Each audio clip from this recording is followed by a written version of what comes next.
It was an ordinary afternoon when my nephew asked for a moment alone. Little did I know that simple request would forever change the way I saw him and myself. This story is about an unexpected conversation, a vulnerable moment that grew into something deeply emotional. It's about understanding each other in ways you never thought possible. A story that'll stick with you for years. Hey everyone, don't forget to like the video, share your thoughts or story in the comments, and subscribe to stay updated with our latest stories. Now before I begin, tell me, where are you watching from? I'd love to know which cities and towns are joining me for this memory that stayed with me for years. It's funny how life has a way of throwing moments at you that you never see coming. You know, the kind of moments that sneak up on you with no warning, but somehow stay with you for the rest of your life. This is one of those moments for me. It happened about 5 years ago, but I still remember it as if it was yesterday. I was sitting on the back porch one afternoon, watching the sun dip lower in the sky, painting everything in that soft golden glow. The smell of fresh-cut grass mixed with the faint scent of the garden roses I had planted myself, a calming, everyday kind of scene. My nephew, Danny, had come over for the weekend. He wasn't a little boy anymore. He was a grown man now, in his mid-20s. Still, he had that young energy about him, the kind that always made me feel like I was a little more alive when he was around. Danny had always been a curious one, always asking questions about life, about people, about things that most others wouldn't even think to ask. Maybe that's why I loved having him around so much. He made me think differently, made me feel like there was more to life than just the ordinary. That day, though, something felt different. He had been unusually quiet for most of the afternoon, sitting across from me on the porch swing, his eyes following the movement of the trees in the breeze. At first, I thought maybe it was just the weight of life catching up with him. After all, he had recently graduated college, trying to figure out what to do with his life now. But then, out of nowhere, he looked at me, his expression serious, and said, "Aunt Clara, can I ask you something?" Now, I know I've always had a close bond with Danny, but the tone in his voice was different. It wasn't the usual lighthearted way he would ask about something. This was deeper, more weighted, and I could tell it was important. "Of course," I said, setting my glass of iced tea down and giving him my full attention. He hesitated for a second, and that's when I started to get a bit of a feeling that whatever was coming wasn't just a passing curiosity. There was something personal behind his words. Finally, he spoke again. "I was wondering, could we have a moment alone?" he asked. His voice was soft, almost shy. I was taken aback for a second, surprised by the request. After all, we'd been spending the whole weekend together, and there had never been any reason to ask for space. But something in his eyes told me that this wasn't a typical request. This was something more, something deeper than just wanting to go for a walk or take a break. I nodded slowly, feeling the weight of his request. "Sure, Danny. What's on your mind?" He smiled, though it was a bit tight, like he was trying to hold something back. "It's nothing, really. Just thought I needed to talk to you, that's all." There it was. The subtle tension in his voice, the little crack in the surface of his usual easygoing demeanor. I stood up and motioned to the porch, the whole house around us quiet and still. I knew what he meant. He needed a place to talk, somewhere safe, somewhere that wouldn't feel like the usual chaos of life. I walked inside to give him the space he needed. It wasn't like he'd ever been distant with me before, but there was something about the way he asked, something about the way he looked at me just then, that made me realize this wasn't a conversation about the weather or the usual small talk we shared. I went into the living room, sat by the window, and waited, my mind swirling. What could this be about? Was he feeling the pressure of adulthood? Was he struggling with something that he hadn't yet shared? I couldn't help but feel like there was more to this. I hadn't heard Danny sound this way in years. Time passed, and then, just as the light outside started to fade into that soft evening blue, Danny came inside. He didn't sit right next to me, though. He pulled a chair from across the room and placed it facing mine, giving us both space. His expression was serious, but there was a certain vulnerability about him that made my heart ache a little. "I'm not sure how to start," he said, his fingers fiddling with the hem of his shirt. "That's okay," I reassured him. "Take your time." He inhaled deeply and looked out the window for a moment before meeting my eyes. "I've been struggling with something for a while, and I don't know who else to talk to about it. But I trust you, Aunt Clara. You've always been there for me. You listen, and I need someone who listens." The quiet between us seemed to stretch, the words hanging in the air. I felt my heart race a little, not because I was nervous, but because I knew this conversation was going to be important. It wasn't just a conversation. It was a turning point, both for him and for me. "What's on your mind, Danny?" I asked, my voice softer now, almost a whisper. He shifted in his seat, and for the first time, I saw something in his eyes that I had never noticed before, vulnerability, but also a raw honesty that struck me deeply. This wasn't just a nephew talking to his aunt. This was a young man standing at the edge of something big, something that would change him. I could feel it in every breath he took, in the way he was holding back. And I knew then, in that still moment, that I was about to learn something about him, something that would stay with me forever. I could feel the weight of Danny's silence in the room. He was still holding on to whatever it was he wanted to say, unsure of how to put it into words. I sat there, giving him space, letting the quiet stretch out between us, trusting he would open up when he was ready. I wasn't in any hurry. Sometimes the most important conversations needed a little time to breathe. He finally spoke again, this time with a tremor in his voice, something that made me sit up a little straighter. "It's about me and my dad. You know, my relationship with him." At the mention of his father, my heart tightened. Danny's dad, my brother Steve, had always been a bit distant. Not in an overtly mean way, but in the way that some fathers are, where they provide, they care, but they don't quite know how to connect beyond that. Steve had never been the type to sit down for heart-to-hearts, to ask about feelings or to check in on the emotional side of things. It wasn't in his nature, and Danny had always felt the absence of that closeness. I knew that. But I also knew Danny had been trying to figure things out on his own for years, trying to build a relationship with his father, trying to understand the man Steve was, and how that man fit into the person Danny was becoming. I nodded slowly, encouraging him to continue. "It's just, I don't know how to explain it," Danny went on, shifting his gaze from me to the window, where the last bits of sunlight were slipping behind the horizon. "He's always been distant, like I said, and I've always wanted more from him. But it's like no matter how hard I try, it's never enough. I've been feeling this void for so long, and I've never known how to fill it." I could see the frustration, the hurt, swirling in his eyes. Danny wasn't the kind of person who wore his emotions on his sleeve, not easily anyway. So for him to be this open with me, especially about something as personal as his father, told me how much this was weighing on him. "I get it," I said quietly. "I know it's not easy, trying to connect with someone who's always kept their distance. But sometimes people have their own struggles, their own ways of dealing with life. It doesn't mean they don't care, Danny. It just means they might not know how to show it." Danny shook his head, a mix of frustration and confusion on his face. "I don't know. I've tried to talk to him.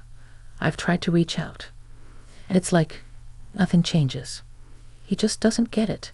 And I keep wondering, maybe I'm not enough. Maybe I'm just not the son he wanted."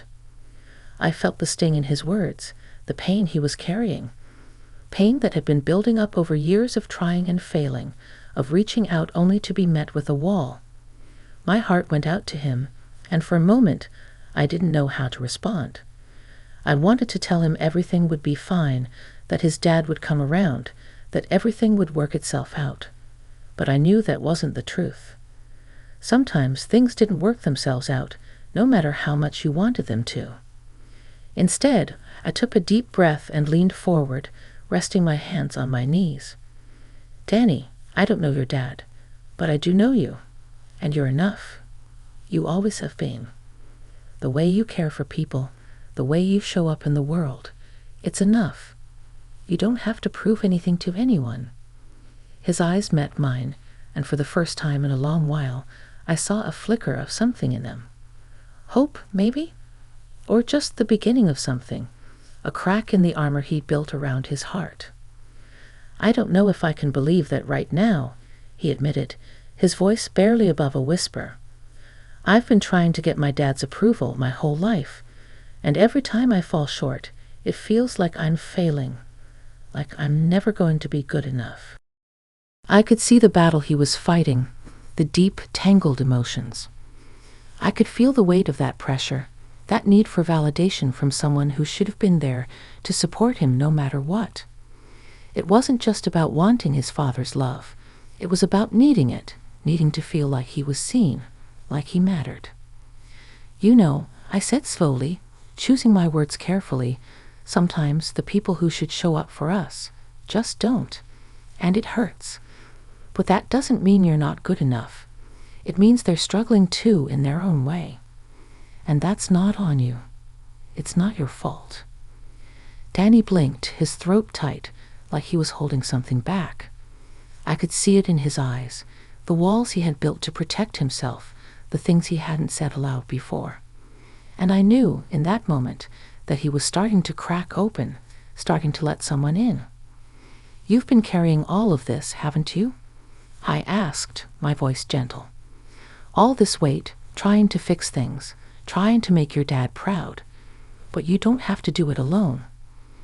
Danny swallowed hard, nodding, his hand tightening around the edge of the chair. I guess I've been afraid of what happens if I stop trying. Afraid of what that means. If I just accept that my dad is who he is, and I can't change him, then what does that mean for me?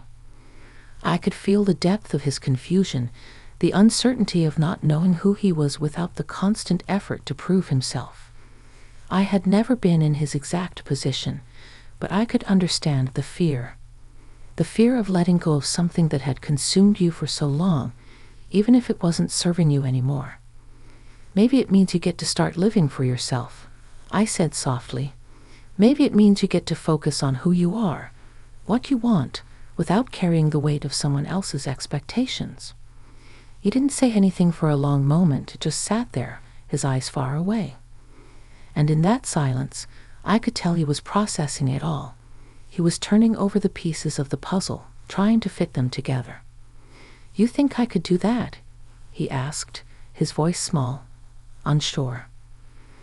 I think you already are, I said, smiling gently. I think you're already starting to. We sat there for a while, the room quiet except for the soft ticking of the clock on the wall. The air felt different now, lighter somehow, like a weight had been lifted. And in that moment, I realized something. I wasn't just his aunt anymore. I wasn't just the family member who gave advice or offered comfort. I was his ally, his safe space, someone who would be there as he navigated the difficult path of finding peace with himself. The night settled in quietly after that, the kind of calm that only comes when something heavy has finally been spoken out loud. The house creaked the way old houses do, reminding me of all the years and stories held within its walls. Danny stayed a while longer, but the conversation drifted to lighter things. Work, plans he wasn't sure about yet, places he might want to see someday. When he finally went to bed, I sat alone for a bit, staring at the dark window, reflecting on how quickly roles can change without us noticing. The next morning, I woke early and made coffee, the familiar routine grounding me. The aroma filled the kitchen as sunlight filtered through the curtains. Danny came in quietly, still a little reserved, but there was something different about him. His shoulders weren't as tense. He looked rested, not just from sleep, but from something deeper. "Morning," he said, offering a small smile. "Morning," I replied, handing him a mug. Our fingers brushed for just a second, an ordinary moment that somehow felt meaningful. He took a seat at the table, wrapping his hands around the cup like it was anchoring him. "I kept thinking about what you said last night," he admitted, "about living for myself." I nodded, listening. "It scared me at first," he went on. "But then, it felt kind of freeing, like maybe I don't have to carry everything anymore." We talked as the morning unfolded, the conversation easy but thoughtful. He shared memories from childhood, moments where he tried to impress his father, moments where he felt invisible. I shared some of my own, times I chased approval from people who couldn't give it, lessons it took me decades to learn. There was no advice being forced, no fixing. Just two people sharing truth, meeting each other where they were. Later that afternoon, we took a walk down the quiet road behind the house. The trees stood tall and steady, their leaves whispering in the breeze. Danny kicked at a stone now and then, thoughtful. "I always thought asking for help meant I'd failed," he said. "But asking to talk to you, it didn't feel like that." "That's because it wasn't failure," I said. "It was honesty." He stopped walking for a moment and looked at me. "Thank you for listening, for not telling me what I should feel." I smiled, feeling a warmth spread through my chest. "Thank you for trusting me." That was when I understood something important. This moment wasn't about crossing lines or changing who we were to each other. It was about growth, about recognizing that connection doesn't always look the way we expect it to. Sometimes it shows up as quiet understanding, as shared silence, as the courage to be seen. When we got back to the house, Danny started packing his things. Life would go on, as it always does. He returned to his world, and I to mine. But something had shifted between us, not in a dramatic way, but in a steady, meaningful one. As I watched him drive away later that day, I felt a sense of peace, the kind that comes from knowing you were there when it mattered, knowing that sometimes the most unexpected moments become the ones that shape us the most. And I had a feeling this wasn't the end of his journey, or mine. Weeks passed after that visit, but the conversation stayed with me in quiet ways. It showed up while I folded laundry, while I watered the garden, while I sat alone in the evenings listening to the ticking clock. I realized how rare it is to be truly listened to, and how powerful it can be when someone finally feels safe enough to speak. Danny and I talked on the phone now and then. Not long calls, just check-ins. He sounded steadier each time, more sure of himself. He told me he'd stopped trying so hard to earn approval and started paying attention to what actually made him feel grounded. He wasn't fixed, and he didn't pretend to be. But there was growth there, honest and real. One afternoon, months later, I found an old photo tucked inside a book. It was Danny as a boy, missing a front tooth, standing next to me at a family picnic. I remembered that day clearly. He'd followed me around, asking questions, wanting to know how everything worked. I smiled, realizing that in some ways, he was still that same curious soul. The difference was that now, he was learning to stand on his own. That moment on the porch, when he asked for a moment alone, wasn't about secrets or shock. It was about courage, his courage to speak and mine to listen without judgment. It reminded me that connection doesn't belong to the young alone. At this stage of life, we sometimes forget how much we still matter to others, how our presence can shape someone else's path. I learned something too. I learned that being needed doesn't always mean fixing things. Sometimes it just means being steady, being calm, being willing to sit with someone in their uncertainty. That kind of role doesn't come with applause, but it leaves a mark all the same. Years later, when I look back on that afternoon, I don't remember every word we said. I remember the light, the stillness, the feeling that something important was happening without either of us fully realizing it at the time. I remember thinking how strange and beautiful life is, how it weaves meaning into the most ordinary moments. That's what stayed with me. Not drama, not surprise, but growth. A reminder that even later in life, we're still part of the story, still capable of connection, still learning who we are through the people who trust us enough to speak. And every now and then, when the sun hits the porch just right, I think of that moment and quietly say thank you, to life, to honesty, and to the power of simply being there. Don't forget to give us like and subscribe this channel.